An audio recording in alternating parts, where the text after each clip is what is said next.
Sur cette vidéo sur Taïwan.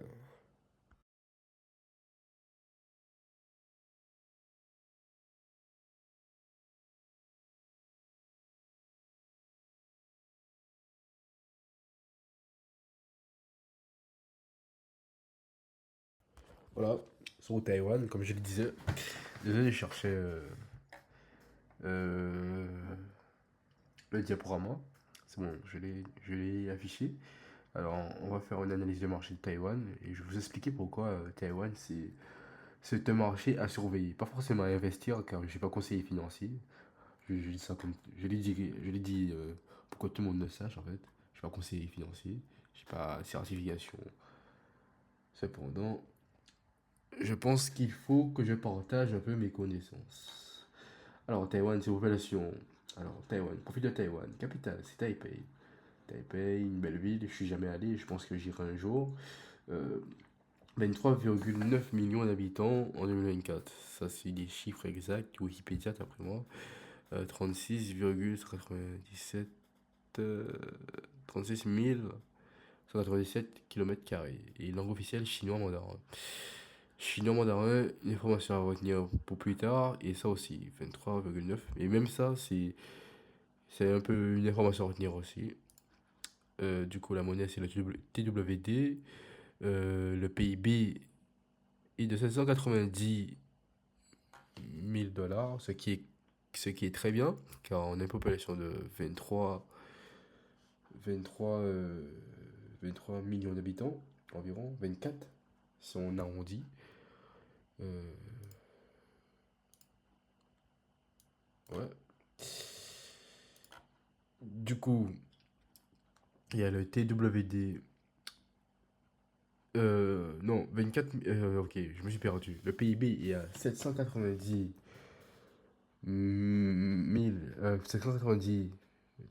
milliards de dollars US. C'est une estimation. Le PIB par habitant est de 33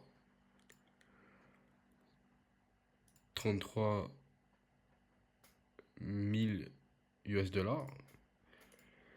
Euh, le PPA, non, le PIB par habitant, soit PPA moins parité de pouvoir d'achat est de 76 800 dollars US, qui est quand même assez élevé. Enfin, le SMIC est de 27 470 70 dollars taïwanais, ce qui représente environ 815 euros par mois, soit 5,40 euros de l'heure en 2024. Donc, le taux de chômage est de 3,4%. Le principal industrie, c'est l'électronique. Bon, on va dire que c'est que l'électronique. Un peu de pétrochimie, machine-outils et acier.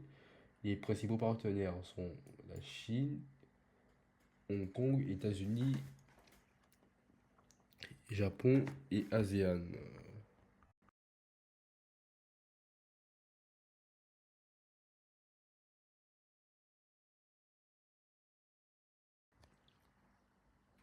Alors, le président s'appelle Lee Cheng-se.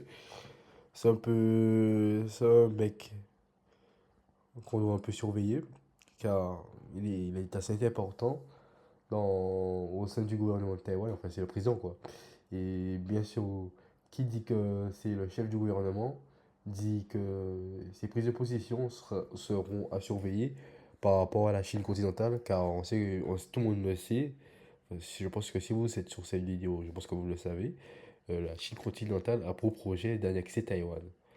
Donc voilà, on ne sait pas comment ça va se faire, ni quand ça va se faire, sauf que l'on sait que c'est un projet qui, qui existe en fait.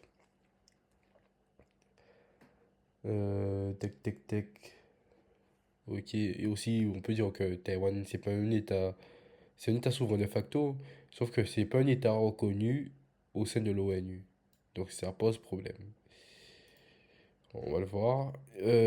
Tech, du coup, l'homme qu'on vient de voir, les Cheng-Se, fait partie du PDP. Oh là là. Le PDP, qui est le parti pro-indépendance taïwanais. On a aussi le Kuomintang, ironiquement, enfin, je sais pas si c'est tragique ou si c'est ironique, qui lui représente le parti conservateur, donc conservateur, et ce parti conservateur se dit proche de la République populaire de Chine, le PCC, Xi Jinping, enfin voilà. C'est un parti qui est proche du gouvernement de la République populaire de Chine centrale.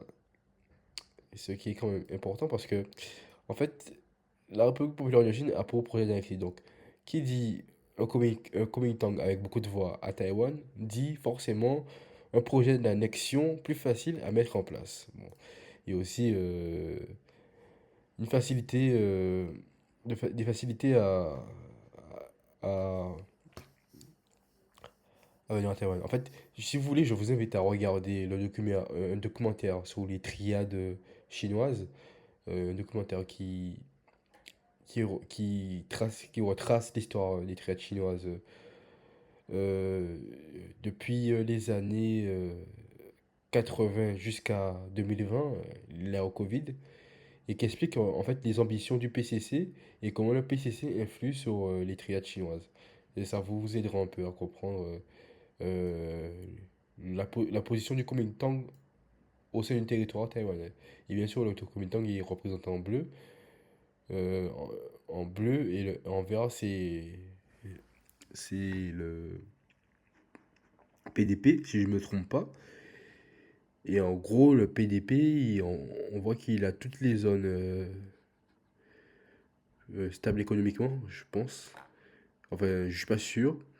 Il faudra faire une carte comparative de Taïwan où les zones les plus riches et les régions les plus riches et les régions avec cette carte, les régions où on vote, où sont, où sont placés les partis politiques. Il faudrait comparer ces cartes en fait. Mais j'ai pas fait ça. Je sais pas. Là, du coup, on a le graphique sur la monnaie taïwanaise.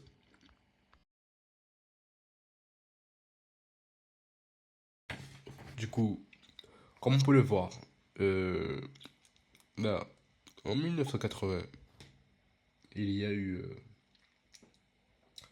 il y avait la bourse taïwanaise était encore basse. La bourse taïwanaise était encore basse. Cependant, il y a eu des investissements massifs dans l'économie taïwanaise, dans le marché taïwanais. Sauf que le problème avec les investissements massifs, ce qu'il se passe, c'est que il y a beau avoir des investissements massifs, c'est-à-dire dans l'immobilier ou dans les entreprises taïwanaises, cependant, euh, l'économie taïwanaise n'étant pas, enfin le marché domestique taïwanais n'étant pas assez mature pour contenir, enfin pour accueillir tous ces capitaux, eh bien, on avait un pic. Et généralement, quand on a ce pic, il y a deux possibilités. Soit l'économie continue de monter, c'est-à-dire que les investisseurs ont toujours confiance, soit l'économie se plante. Or que là, on voit que l'économie se plante. Ok, l'économie se plante pourquoi? C'est-à-dire qu'il y a deux facteurs à cela. D'abord, l'économie arrive à son pic. Le marché, il y a des premiers vendeurs qui vendent, peut-être, qui se disent, ah, peut-être que l'économie taïwanaise, c'est bien. Cependant, il y a des économies euh, peut-être qui ont un plus gros potentiel, car l'économie taïwanaise était essentiellement basée sur l'agriculture et le textile et autres produits manufacturiers. Et la plupart des investisseurs étaient des riches hommes d'affaires. Enfin, venaient soit du Japon ou bien venaient des États-Unis d'Amérique. Donc ces investisseurs, ils viennent du Japon et des États-Unis d'Amérique. Ils arrivent, ils se disent, oui, l'économie taïwanaise est bien, elle est diversifiée, elle est bien, sauf que il y a d'autres pays comme le Brésil qui ont de plus grands espaces pour faire l'agriculture et où les coûts de production sont moins chers. Donc je vends, et ouais, première vente. Deuxième vente, il y a des économies comme la Chine qui ont une plus grande population. Donc ils peuvent fabriquer plus de produits manufacturiers. Donc je vends encore. Et enfin, euh, normalement, si je vends, si l'économie taïwanaise est assez solide, donc un développement commercial assez solide, un développement économique assez solide, il y a des investisseurs qui sont censés pouvoir acheter à ce niveau-là ça pour la refaire partir à la hausse. Sauf que le marché domestique taïwanais est encore jeune. Donc ces investisseurs n'existent pas encore. Ils ne peuvent pas racheter. Ils n'ont pas de capitaux, donc ils ne peuvent pas racheter à ces points-là ça. C'est toujours trop cher en fait. À ce point-là ça. Donc l'économie, enfin voilà, la bourse continue de se crash et de continue de baisser. Du coup, la bourse qui baisse, ok. C'est pas si grave parce que, ok, Taïwan, la bourse baisse. Cependant, on a quand même une population éduquée, on a mis des investissements dans les infrastructures, dans les hôpitaux, on a, on arrive à avoir, on peut avoir une activité industrielle et économique stable. Donc on investit dans quoi?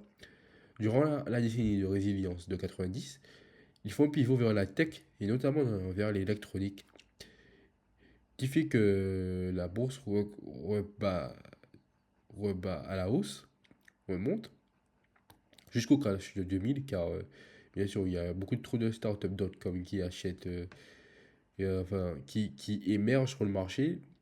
Cependant, ces startups, ces 10 startups.com émergent sur le marché sans business plan viable et du coup, ça fait qu'il y a un nouveau crash.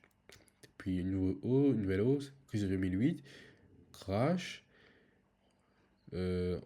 Ensuite, il y a une pérennisation jusqu'en 2020 où on se dit, ah, les investisseurs qui sont, qui ont leur capitaux à Taïwan se disent, ah ben, attendez,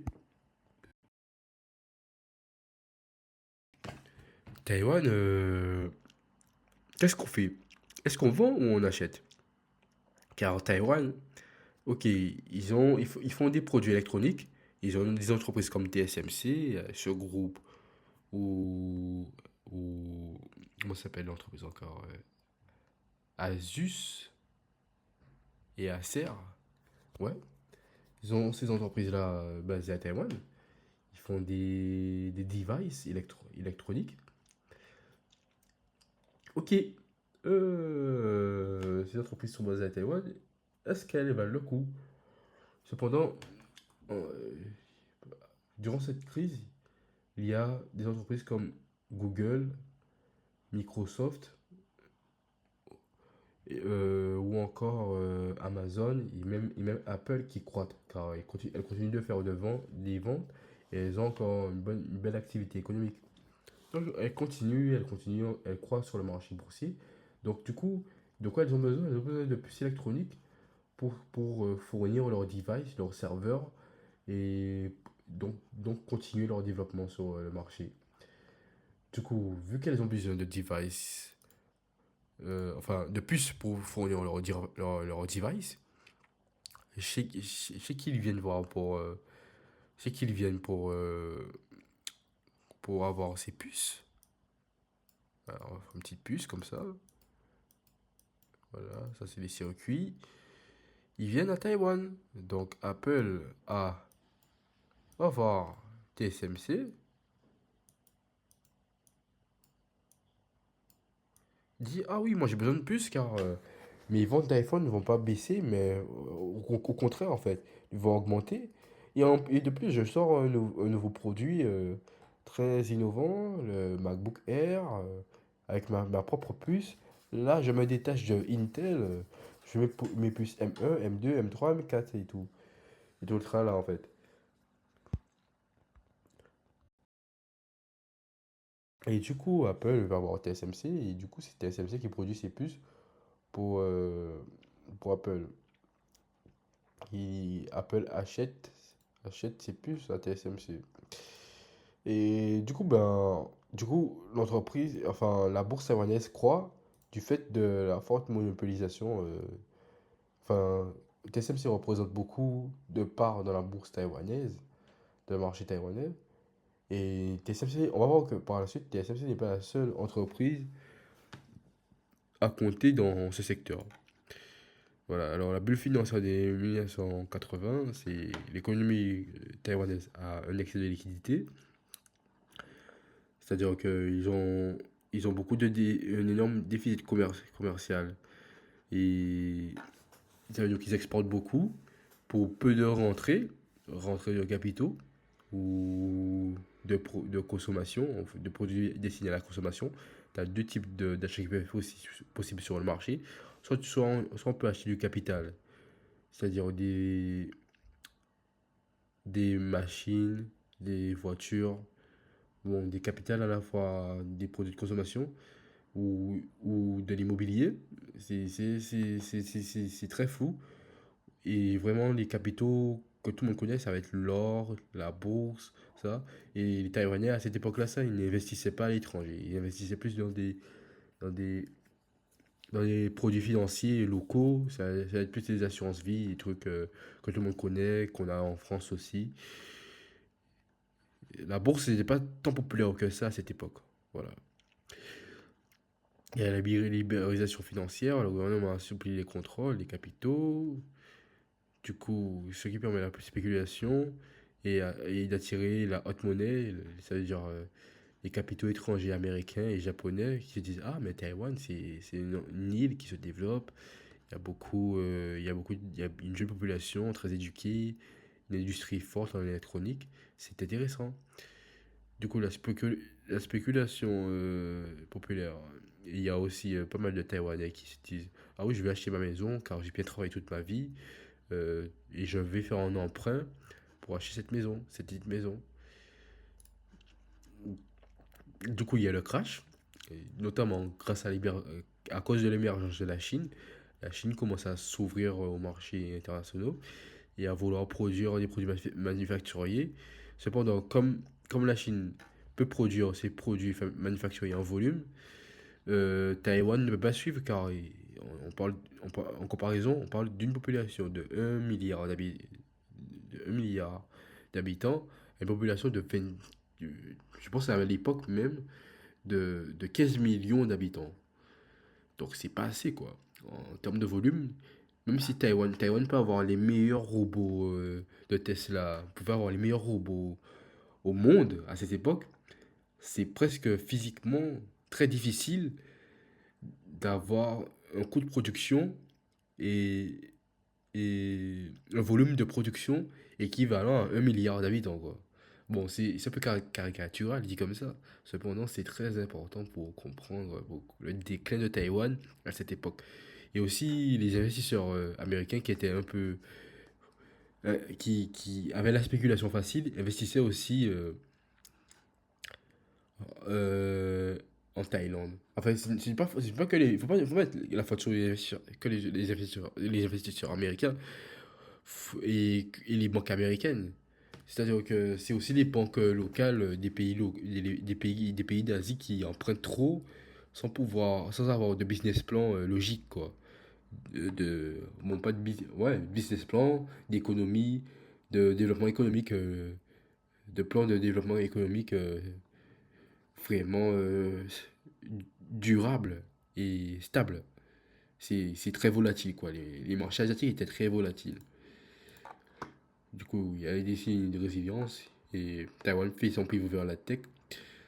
Et du coup, grâce à ce pivot, ils arrivent à gérer la crise de 97, car comme on a pu le voir, la crise de Taïwan arrive avant la crise de 97, qui va toucher la Corée du Sud et aussi le Japon et la Thaïlande.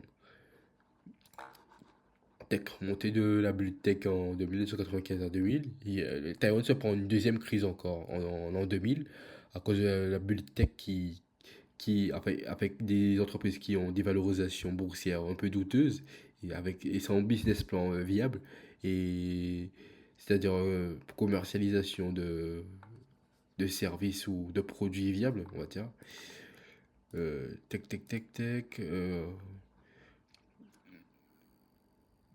Ça c'est le titre que j'ai trouvé, le constructeur de la bulle Internet. C'est-à-dire que eux, ils construisaient pour ces entreprises.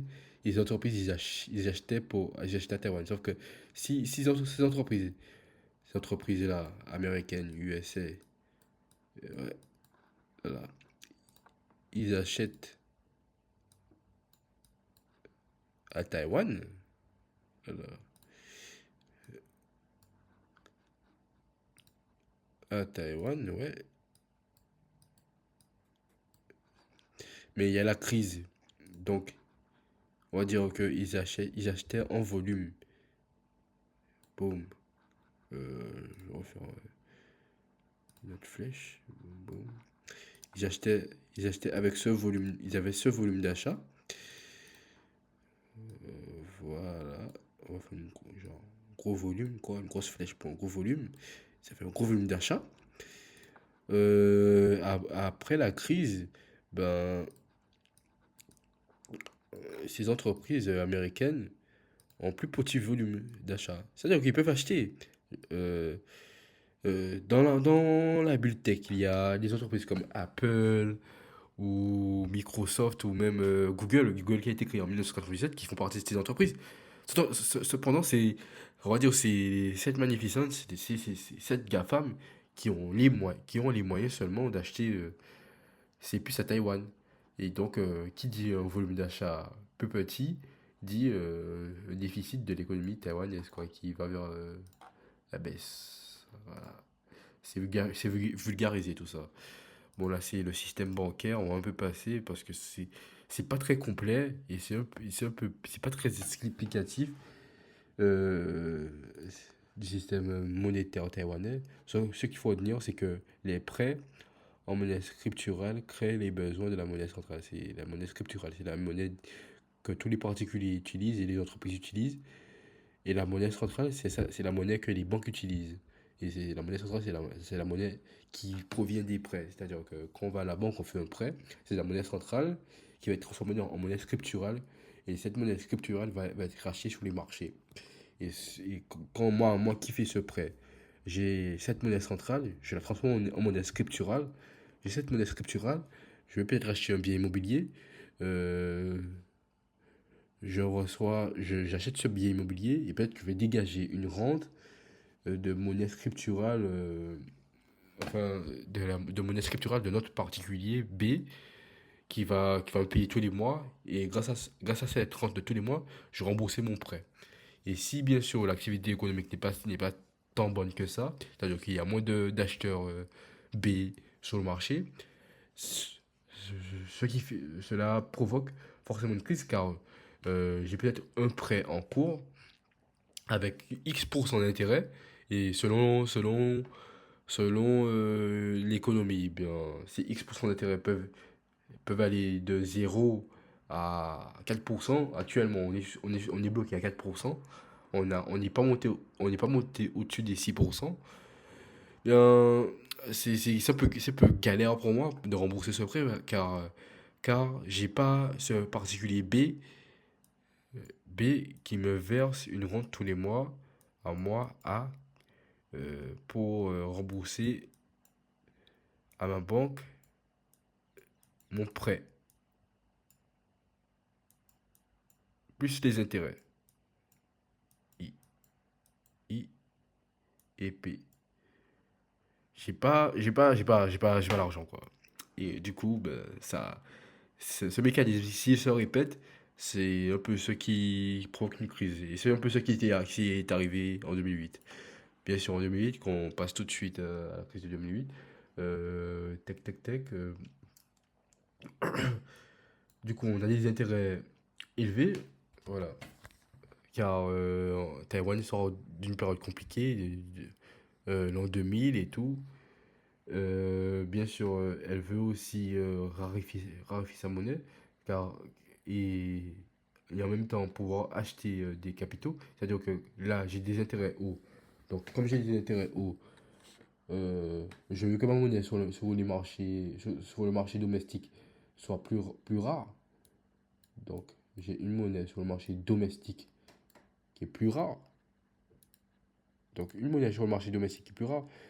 Donc, alors, comme sur le marché domestique, ma monnaie est plus rare. Cependant, j'ai mes entreprises qui sont très performantes. Les entreprises TW, on va mettre un petit E là pour dire entreprise, qui sont très performantes. C'est-à-dire que ils ont de bons employés, une bonne chaîne de production et ils font de bons produits sur les marchés. Donc ils produisent des produits P qui vont sur les marchés internationaux, qui, qui trouvent clients, notamment aux USA. C'est les Américains qui achètent, les Américains, les Japonais, les JPN, ils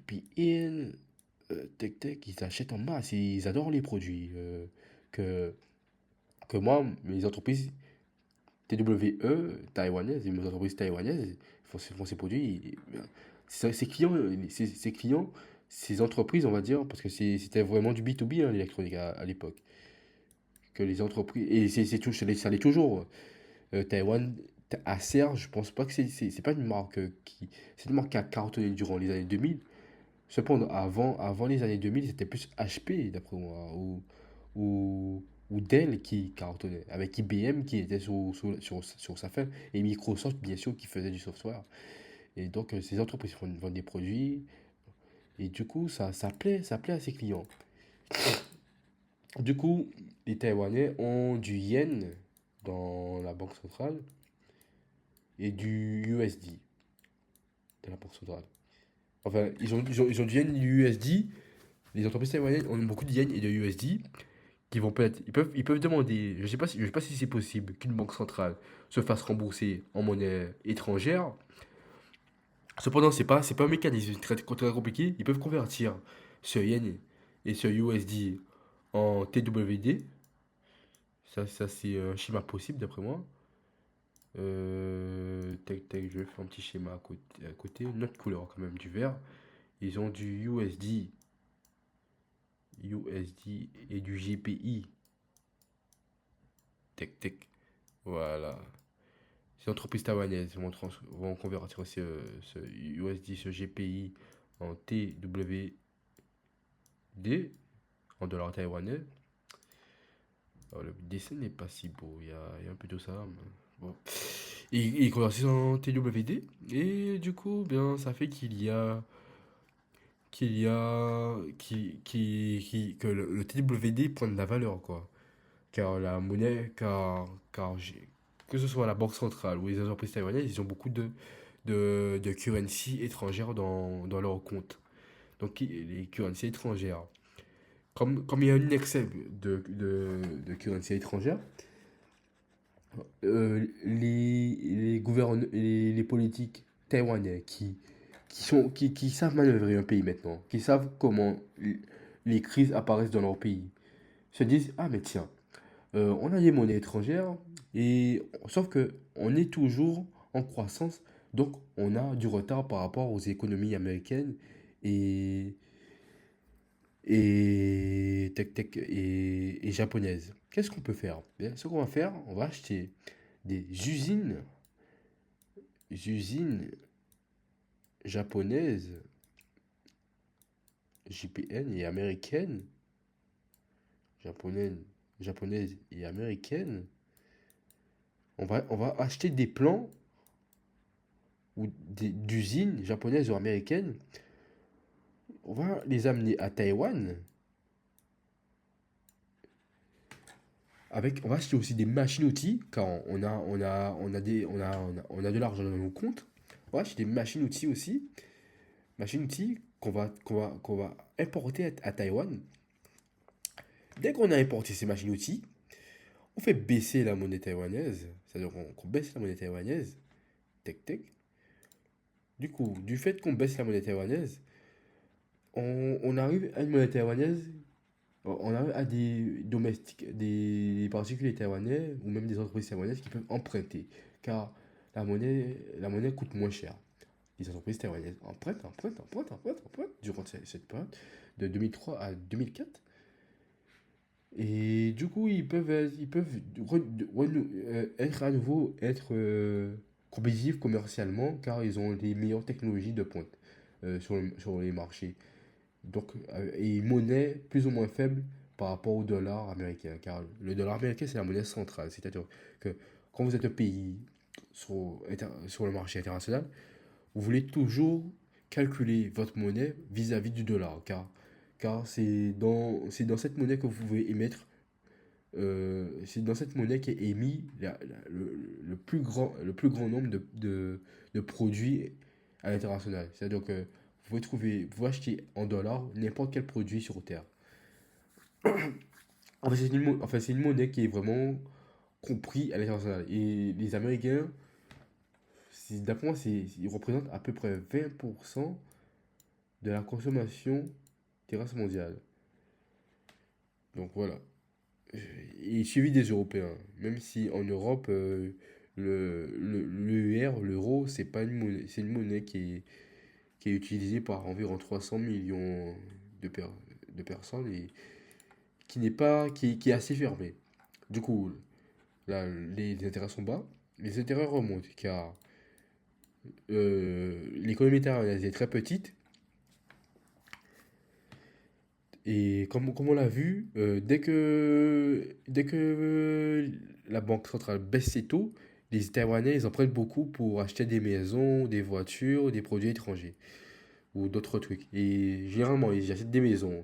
Une maison qui est un actif quand même primaire et qui est un actif qui s'apprécie bien dans le temps, sauf qu'une voiture ou autre, tout ce qui n'est pas rente, euh, rente immobilière ou actif de rendement qui génère des revenus comme des entreprises, ben, c'est pas forcément des actifs que la banque aime avoir dans son économie.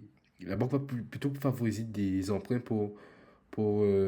faire pour, pour des étudiants, voilà, pour faire des études, pour, euh, pour l'immobilier, ou sinon pour faire des entreprises. Pour acheter une voiture, pour la consommation intérieure, c'est pas forcément des prêts dont la banque centrale, dont les banques centrales raffolent.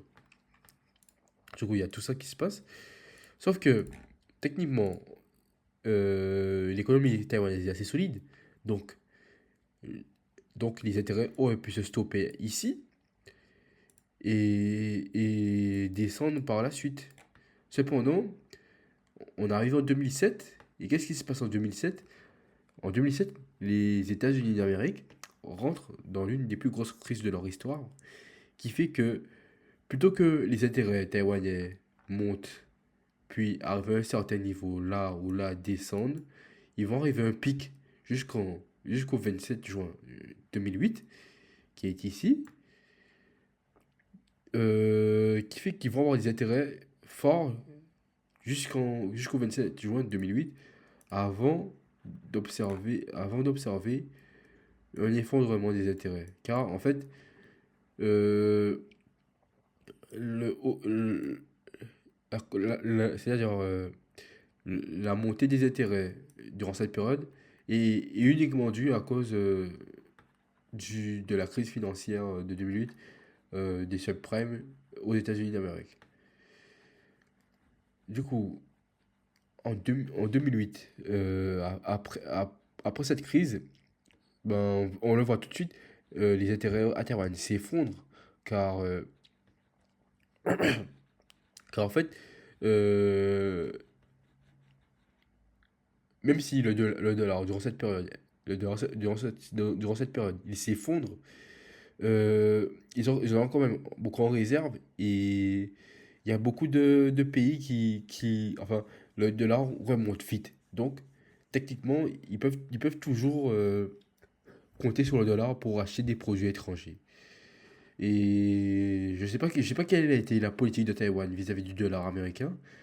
Cependant, on peut voir que durant cette période, tech, tech, le TWD connaît un intervalle de, de haut et de baisse d'intérêt entre 1,25% et 1,2%.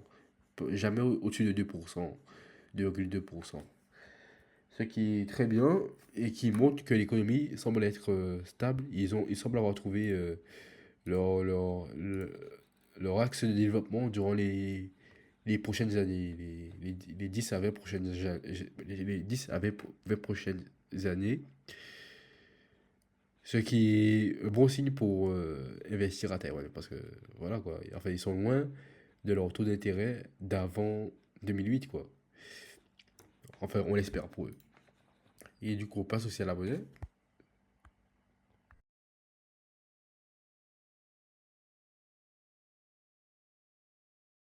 La monnaie taïwanaise qui est quand même très intéressante à analyser. Là, on peut voir la monnaie taïwanaise qui est faible, qui est excédentaire. Donc, comme je le disais, ils s'importent beaucoup à cette période-là. Ça. Taïwan, ils ont des produits. Alors, Taïwan, ils ont des produits qui vendent au Japon. Ils commencent avec le Japon, les USA, même la Corée du Sud, tout ça. Euh, ils sentent quand même qu'ils sont toujours en retard par rapport à ces deux puissances, le Japon et les USA. Euh, Qu'est-ce qui est flagrant encore? Ils font ils font baisser leur monnaie pour pouvoir acheter sur le marché étranger et aussi pour que les citoyens taïwanais puissent acheter sur le marché étranger car ils ont bien travaillé durant cette période quoi. Ils ont bien travaillé, ils méritent d'être récompensés quoi. Donc les citoyens taïwanais peuvent acheter des biens durant cette période de 1998 à 1997, juste avant la crise de 97 asiatique. Ils ont bien travaillé, ils peuvent consommer. Du coup, ils consomment, ils achètent des produits. Même le gouvernement, il continue d'investir dans les entreprises taïwanaises et du coup, les entreprises, ils prennent de l'argent et les entreprises taïwanaises peuvent embaucher des salariés pour produire des produits qu'ils vont vendre sur les marchés internationaux. La crise de 97 arrive, ils font monter un peu leur monnaie euh, pour, euh, pour que des produits taïwanais soient moins chers à acheter. Là, du coup, on peut voir qu'ils étaient en dessous des 1 USD pour 25 dollars taïwanais. C'est-à-dire que pour 1 dollar américain, j'avais 25 dollars taïwanais à cette époque, environ. Là, on passe à, pour 1 dollar américain, j'ai 34 dollars taïwanais. Donc, je gagne un pouvoir d'achat si je suis un américain et je vais à Taïwan pour acheter un produit. Et ça va être le même cas pour les entreprises taïwanaises. Euh, pour les entreprises américaines, excusez-moi. C'est le cas pour le particulier, mais le plus important, c'est pour les entreprises américaines. Du coup, les entreprises américaines, elles voient ça, elles se disent, ah, mais c'est intéressant. Et de plus, il y a une entreprise que j'ai entendu parler qui s'appelle TSMC, qui, qui a une belle chaîne de valeur, qui produit des puces de qualité avec très peu de pertes. Et même s'ils ont des pertes, en fait, ils ont des pertes, ok, c'est pas tant un problème que ça, parce que les pertes qu'ils auront, c'est eux qui les géreront. Donc c'est pas mon problème s'ils ont des pertes. Moi, mon but, c'est d'avoir des ordres de fabrication de mes puces dans leur chaîne de production. Et du coup, euh, TSMC va produire en masse ces puces et les vendre à ces entreprises américaines, ces entreprises qui vont être Apple, ouais, Apple, on va faire, on va dire Apple comme ça c'est bien simple. Intel, voilà, Intel, même Nvidia à l'époque. Après Nvidia, c'était pas aussi gros qu'aujourd'hui. Je pense qu'Nvidia c'est possible. Texas Instruments, voilà, Texas Instruments. Je sais qu'à l'époque c'était Texas Instruments, on va mettre I comme ça.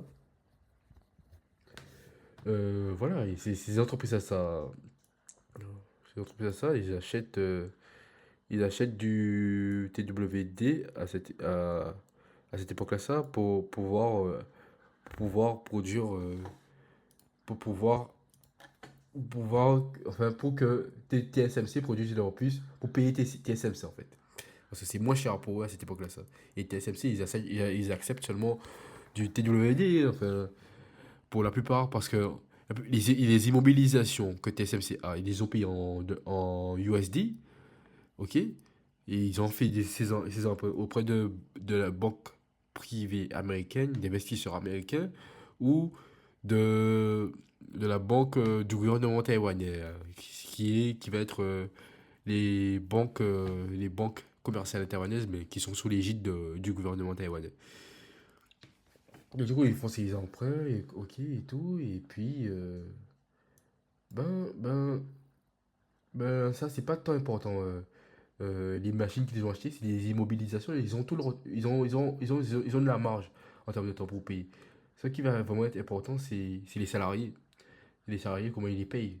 Et vu qu'ils payent leurs salariés en TWD, c'est vraiment le TWD, il va être payé en TWD, et bien sûr, soit ils vont calculer euh, les ventes en TWD, c'est-à-dire, enfin, c'est du calcul, c'est du simple calcul comptable mathématique. Et du coup, bien sûr, non, pour une entreprise américaine, c'est plus rentable de produire à Taïwan car la monnaie est forte. Enfin, la monnaie est faible par rapport au dollar. J'ai dit que la monnaie est forte, mais en fait, c'est juste que la monnaie est haute sur son graphique. Mais en fait, la monnaie est faible par rapport au dollar. Voilà. Du coup, là, on peut voir l'excédent commercial de Taïwan. C'est ahurissant, quoi. Là, c'est la phase de découverte, c'est-à-dire une phase d'exploration. Taïwan cherchait son modèle économique. Ils ont adopté, euh, ils ont adopté l'électronique. Ils avaient déjà adopté, sauf que c'était encore, durant ces périodes-là, ça, il y avait beaucoup de devices ou de, pas de devices, de composants électroniques étaient produits aux États-Unis d'Amérique. Enfin, il y avait encore des usines aux États-Unis d'Amérique. Donc, ils étaient en concurrence face aux entreprises américaines, japonaises ou sud-coréennes aussi. La Corée du Sud qui a pris le virage électronique un peu plus tard que Taïwan, mais qui l'a pris environ à la même période. Là, ils étaient en phase de découverte. Et là, vraiment, ils sont en phase de, ok, on a notre business plan, il faut améliorer la production, il faut optimiser la production, les coûts de production et tout, il faut optimiser. Là, on passe plus de l'optimisation. Alors, on optimise, on optimise, on optimise, on optimise, on optimise, et puis voilà. Et aussi, on acquiert de nouvelles parts de marché. Bon, l'électronique, c'est surtout dans les puces, le marché des puces électroniques, c'est un peu compliqué car il n'y a pas forcément 20 000 entreprises qui fait des devices électroniques qui se créent par an. Néanmoins, voilà. Tech. Ça, c'est ASE Group, c'est une entreprise que je surveille car c'est un OSAT. Les OSAT qui sont des entreprises très intéressantes. Pour faire simple, il y a TSMC qui fait des puces. TSMC, ils découpent les puces, ils gravent les semi-conducteurs, ils gravent les semi-conducteurs sur des plaquettes de silicium. C'est des transistors, excusez-moi. Ils gravent des transistors sur les plaquettes de silicium qui font qui font les semi-conducteurs. Et les OSAT, eux, ils vont assembler ces plaquettes, ces transistors, ils vont packager ces transistors. C'est-à-dire que là, on ne peut pas directement mettre ces plaquettes de transistors dans un device. C'est-à-dire, tech device, ça va être un téléphone portable. C'est pas possible. Ça n'existe pas. Du coup, TSM, il va faire appel à un OSAT qui va, qui va packager ces paquets de transistors de silicium de semi-conducteurs pour générer une puce packagée avec les composants extérieurs. Et tech, ok. Euh, Après, on a le device. Le device qui n'est pas, qui n'est pas composé que de puces. Il y a aussi la batterie énergétique qui vient aussi, parce que ça vient de Chine. Il y a aussi d'autres trucs, la carte de stockage, stacka- STKG, qui vient, ça c'est produit en Chine, en Corée du Sud, ça vient un peu partout, même Taïwan, ils en font un peu. Sauf que ça c'est le plus important car c'est d'année en année, s'il y a bien de l'innovation quelque part, c'est ici car chaque année, on arrive à imprimer on arrive à faire, à graver des transistors de plus en plus petits sous les plaquettes de silicium, grâce à l'avancement de ASML qui vend ses machines à TSMC, TSMC qui grave ces transistors et qui propose aux OSAT de packager ces transistors pour les devices d'Apple. Bon, on va passer ça. Et du coup, on peut voir que ce groupe il connaît une croissance ces dernières années. Enfin, c'est une entreprise rentable, quoi. Comme toute entreprise. Euh, J'en possède dans mon portefeuille aussi. Et il y a une croissance ces derniers jours qui est fulgurante. Surtout, on peut voir qu'il y a un chiffre d'affaires qui est conséquent de 795 milliards de dollars taïwanais, ce qui doit faire environ 100 milliards de dollars, ou un peu moins. C'est quand même conséquent, et c'est quand même une croissance de non, j'ai dit 100 milliards de dollars, peut-être peu moins, on va dire 20 milliards de dollars USD. Et quand même, il y a une croissance de 190% ces dernières années. Et franchement, l'action est basse car l'action se trade à 9 euros sur Trade Republic. 9 euros, c'est pas énorme, quoi. C'est même peu cher. Et là, c'est TSMC. Bon, TSMC, tout le monde connaît. L'action est vraiment chère, par contre, pour le coup. Elle a dépassé les 200 euros sur Trade Republic. Enfin, je dis Trade Republic car c'est le courtier que j'utilise. Cependant, on peut voir qu'en TWD, elle est à 1265 TWD. Et là, ils étaient à 170 TWD. C'est quand même un écart colossal. Et bien sûr, bon, c'est pas vraiment une entreprise à présenter. C'est quoi? C'est chiffre d'affaires en croissance depuis ces dernières années. 2,89 billions de TWD générés. Ce qui représente environ. Je suis pas tellement bon, mais c'est peut-être environ 500 milliards de dollars, hein. Mais c'est énorme en fait, c'est énorme, c'est énorme. Il aurait fallu que j'ai les chiffres en milliards de dollars. Tech tech, ça c'est encore la monnaie taïwanaise. Du coup, Taïwan, voilà. Taïwan. Où est situé Taïwan? Bien, Taïwan, elle est en mer de Chine, à côté de la Chine continentale, du Japon ici, la Corée du Sud. Philippines, c'est pas un pays très intéressant économiquement, ni le Laos, le Vietnam, qui est un peu intéressant, mais bon, voilà. Malaisie qui est intéressant, qui a une forte démographie. C'est-à-dire, quand je dis une forte démographie, c'est une démographie en volume, c'est-à-dire qu'ils ont beaucoup d'habitants, c'est intéressant. L'Inde, l'Inde aussi, proche de l'Inde. Et du coup, Taïwan est à côté de ces pays-là, ça. Une région qui a de fortes tensions car il y a la Chine continentale, un pays à surveiller. Cependant qu'il n'a pas été en guerre, enfin on n'a pas vu de guerre, enfin c'est un peu contradictoire car il y a eu une guerre entre la Thaïlande et le Cambodge ces derniers jours, ici, pour une histoire de frontière. Sauf que le pays n'a pas été en guerre depuis les années 2000, quoi. Et il n'a pas connu de grosses guerres depuis 1950 1970 avec la guerre du Vietnam, excusez-moi. Depuis les années 70 avec la guerre du Vietnam. La dernière grosse guerre, c'était 1970 avec la guerre du Vietnam. Et bien sûr, il y a eu la guerre de Corée, mais ça c'est en 1950. Donc c'est une guerre qui était antérieure à la guerre du Vietnam, qui était bien avant la guerre du Vietnam. Et depuis cette guerre-là, l'Asie n'a pas connu de grosses guerres majeures. C'est des conflits armés, pas de guerre majeure.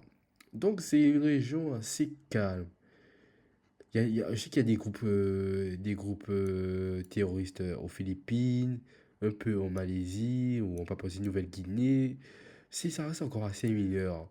Et je pense que la Chine, il y a aussi au Pakistan, pas oublier. Je pense que la Chine est quand même en train de bien manager cette région, car en fait c'est la Chine qui est la grosse puissance, et bien sûr qui, qui suit l'Inde et le Japon, qui sont les deux autres puissances, sauf que le Japon c'est le Japon, en termes de en termes de poids géopolitique, le Japon a un peu un complexe, c'est que le Japon ne veut plus trop peser sur la géopolitique en Asie. Certes, ils vont chercher à développer une armée pour se défendre contre la Chine, cependant, ils vont pas trop chercher à rentrer en conflit malgré les différents. Enfin, ça reste assez spécial. C'est aussi des cultures qu'on ne connaît pas et qu'on ne maîtrise pas. Et on peut toujours être surpris, en fait. Cependant, ce que j'essaie de dire, c'est que, en quelque sorte, c'est qu'on a la Chine qui s'est embourgeoisée, un pays qui s'est embourgeoisé, le Japon qui est un pays bourgeois, qui est un pays riche, la Corée du Sud, un pays riche, Taïwan, un pays riche, qui est très fortement lié à la Chine continentale du fait de la culture, car ils parlent la même langue et c'est un peu le même peuple, quoi. La Chine continentale et le peuple de Taïwan. Et en fait, qu'est-ce qu'on peut dire? C'est que, pour faire une conclusion sur ce diapo, c'est qu'il y a l'Inde. L'Inde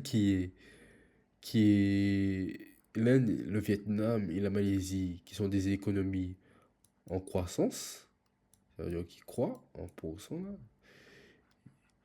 des économies en croissance ou qui ont une forte démographie et qui peuvent own la supply.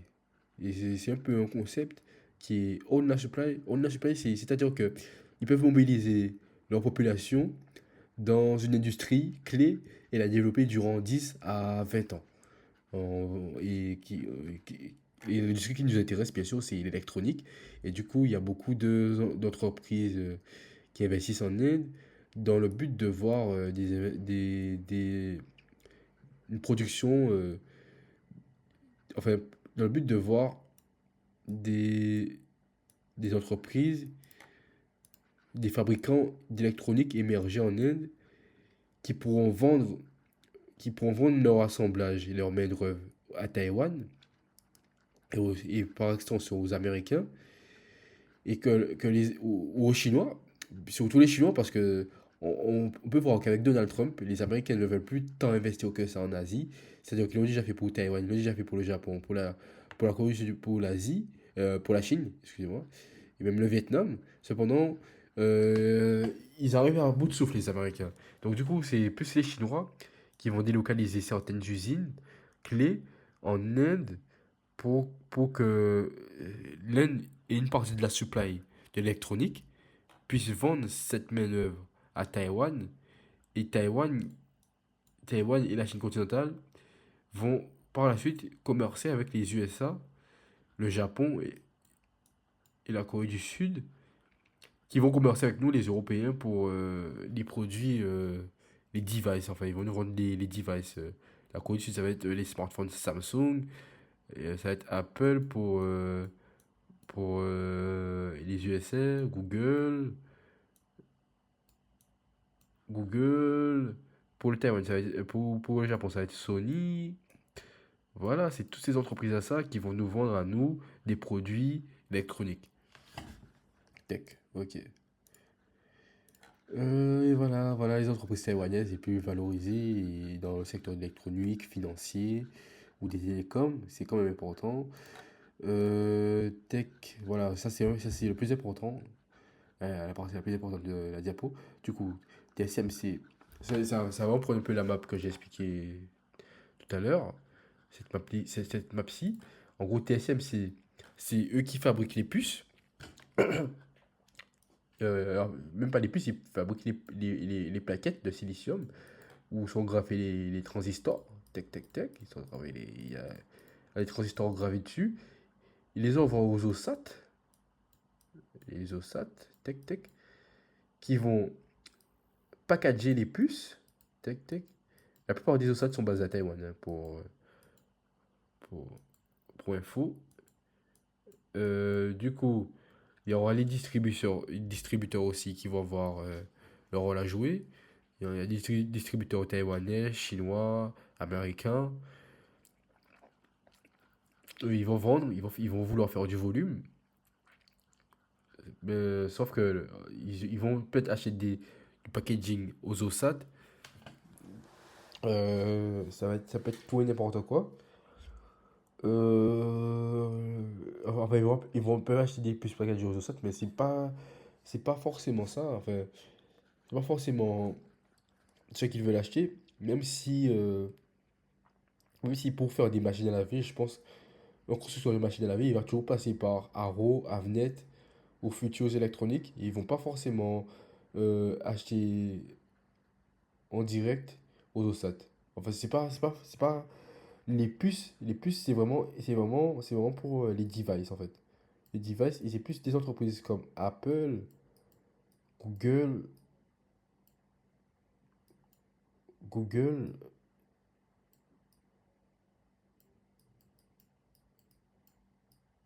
Google qui vont vraiment directement commencer avec les OSAT pour les puces. Parce que les puces, leur rôle, c'est vraiment d'assembler les semi-conducteurs en fait. Voilà. Apple, Google, même Samsung aussi qui a des fonderies. Elle fait pas, je pense pas qu'elle est dans l'OSAT. Je pense qu'elle faisait à l'époque de l'OSAT. Sauf qu'elle ne peut plus faire concurrence face aux Taïwanais et elle peut plus faire de la distribution électronique car elle veut pas faire, elle veut pas vendre des composants électroniques sur le marché. Samsung, elle veut vendre des produits finis, donc elle va forcément euh, avoir des relations avec les OSAT ici et bon avec ses usines et TSMC, les fonderies et les fonderies de TSMC. Du coup, Samsung, Samsung, voilà, on était où les OEM, les concepteurs de produits, eux, ils conçoivent les produits. Ils envoient ces produits à assembler dans les usines d'assemblage comme HCL, qui est une entreprise indienne, et Foxconn, une entreprise taïwanaise qui a la plupart de ses usines en Chine continentale. En Chine continentale. Et ensuite, euh, les usines d'assemblage, ils envoient ces produits. Enfin, ils assemblent ces produits et du coup, ça nous donne le smartphone, l'iPhone, un smartphone, l'iPhone là. L'iPhone qui va être vendu dans les points de distribution, c'est-à-dire la distribution euh, Chanel, marque du distributeur, genre les Apple Store, ou chez Fnac Darty, qui est un distributeur externe. Et en France, on a la plupart des entreprises électroniques, les plus connues comme Darty, Fnac. Ouais, c'est que des distributeurs. On a STM Microélectronique, sauf que ils font de la conception de puces et ils n'ont pas de fonderies. Ils font pas de la conception de puces pour smartphones, ils vont plus faire pour les voitures ou autres. Et puis voilà. Du coup, c'est ça. C'est un peu ça la chaîne de valeur.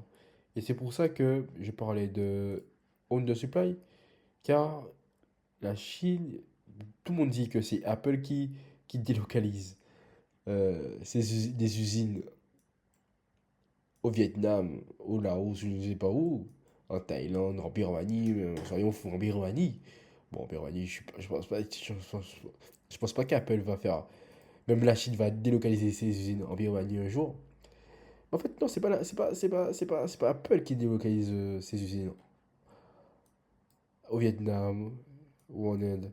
C'est la Chine. Enfin, c'est la Chine. Bien sûr, Apple peut essayer de mettre de la pression sur le gouvernement chinois. Sauf que le rapport de force, c'est pas Apple qui met de la pression sur le gouvernement chinois. C'est la Chine qui met de la pression sur Apple. Et même si Apple essaie de contourner et faire de la chaîne d'assemblage, en fait, sa seule porte de sortie, c'est l'Inde. Cependant, l'Inde, ils n'ont pas encore les infrastructures pour assumer la logistique mondiale que la Chine assume actuellement. Ça veut dire que la Chine, ils ont Shanghai, ils ont Shenzhen, ils ont plein de ports, plein de gros ports. L'Inde, c'est encore petit, c'est encore marginal. Ils ont que et Mumbai, et voilà quoi. Ils ont pas. Chennai, c'est pas une grosse ville. Euh, Pondichéry, c'est pas une grosse ville. En plus, ils sont en train de rebrand toutes leurs villes. Je sais même pas quelle ville et quoi. Je sais que Mumbai, c'est Bombay. C'est encore un pays encore qui se cherche socialement. La Chine a fait sa révolution sociale bien avant, durant l'ère Mao, jusqu'en 1970. Après 1970, c'est Deng Xiaoping qui prend le pouvoir. Et Deng Xiaoping, lui, il, euh, il met la Chine, il fait rentrer la Chine dans le marché international. Une fois que la Chine est rentrée sur le marché international, bien là, la Chine commence à vendre des produits à l'international et commence à être compétitif. Là, l'Inde est encore à sa phase de recherche sociale, c'est-à-dire identité indienne, unification indienne. Et ok, on a unifié l'Inde, on a unifié. Qu'est-ce qu'on fait? On peut commencer à développer une industrie, mais c'est encore au début, quoi.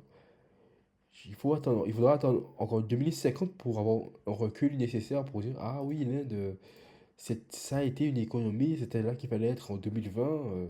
Les personnes qui ont raté ce mouvement haussier, mais voilà, mais sauf qu'actuellement, c'est pas possible, quoi. L'Inde n'est pas encore. L'Inde est encore en train de se chercher socialement. Ils sont plus ou moins trouvés, hein. Mais c'est pas encore au niveau de la Chine, quoi. Donc il y a encore du travail. Ah oui, faut pas que je skip. Bon, ça c'est l'évolution des semi-conducteurs durant le temps. Ça c'est pas tant important que ça, car ça c'est peut-être pour l'IA. Pour l'IA, c'est peut-être important. Cependant, voilà, enfin, l'IA, je vais pas mentir, hein, c'est encore un secteur jeune, quoi. Faut pas jeter dessus cœurs et âme. Faut attendre, avoir un peu de recul. Je pense qu'on peut investir. On peut investir dans une entreprise comme Google, Apple, oui. Cependant, investir dans une startup qui fait de l'IA, il faut savoir quel est son modèle économique. Est-ce qu'ils vont faire plus du software dans l'IA?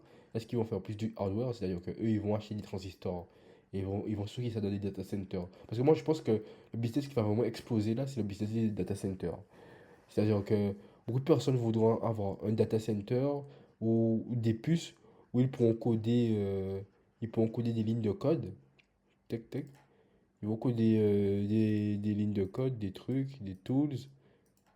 Ils vont coder des lignes de code sur les puces pour les modéliser et implémenter de l'IA grâce aux architectures, selon l'architecture de la puce.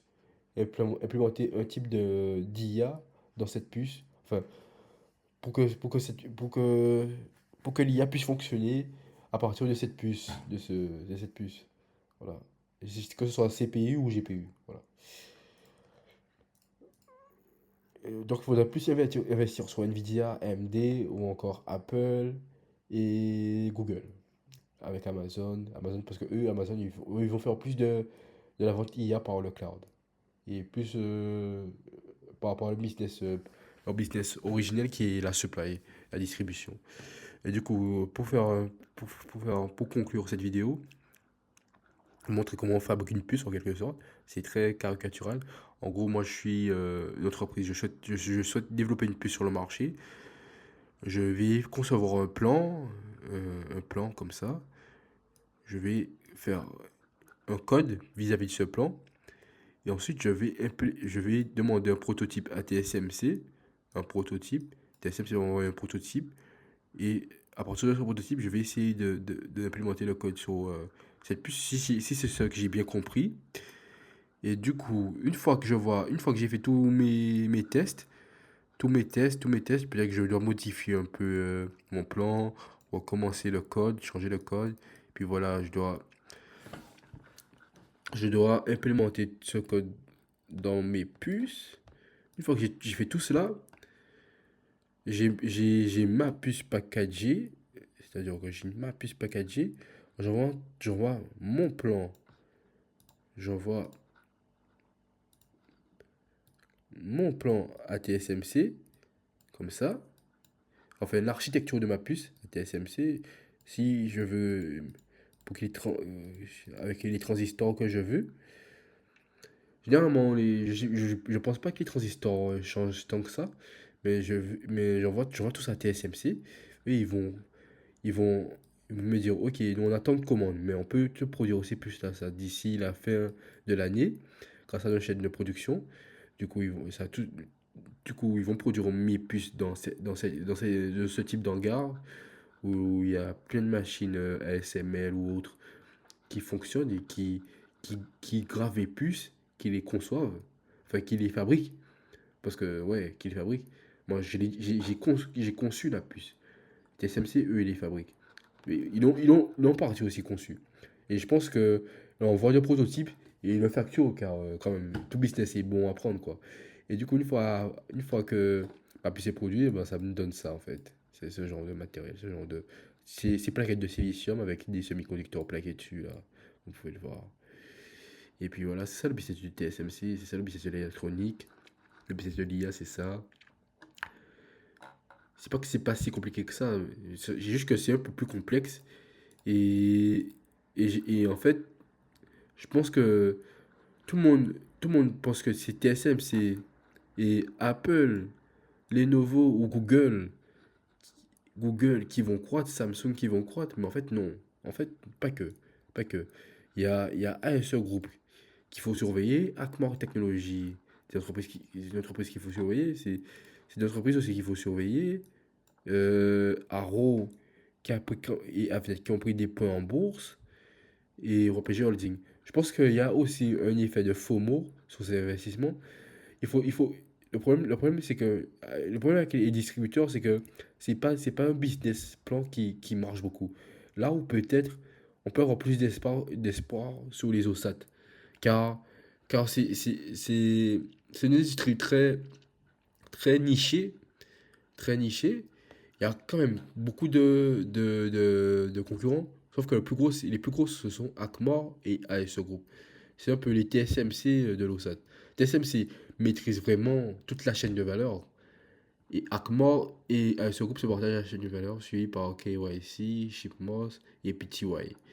Ça, eux, ils vont peut-être faire pour les voitures, les machines à laver. Genre, les ventes de machines à laver, c'est pas des ventes comme l'iPhone, quoi. Voilà, c'est pas des ventes qui font le volume de vente de Apple. Donc, alors que ASE peut-être, c'est peut-être eux les meilleurs. Si on a aujourd'hui des iPhones qui durent longtemps dans le temps, c'est parce que les produits électroniques packagés dans les iPhones sont packagés par ASE, qui fait que les produits Apple sont moins enclins à, à être en panne plus rapidement, quoi. C'est, comment on appelle ça encore?